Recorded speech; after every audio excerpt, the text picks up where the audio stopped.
भाई वॉच मंगाई है फ्लिपकार्ट से ऑनलाइन, और ये देखो इसका ब्रांड का नाम दिखाओ और इसके प्राइस दिखाओ। 8270 रुपये। 8200। बहुत अच्छी वाली वॉच है, बहुत बढ़िया। चेक करो चेक करो। कैसी वॉच है। देखो इसमें क्या निकलता है, देखते हैं कैसी वॉच निकलती है। अनबॉक्सिंग करते हैं इसकी। ओह देखो, सबसे पहले तो इसमें से निकलता है एक तकिया,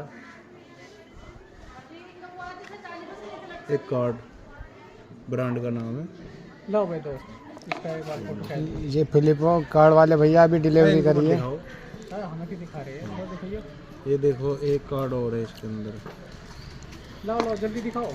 और इसका परचेसा है, और वॉच गायब। वॉच नहीं है इसमें।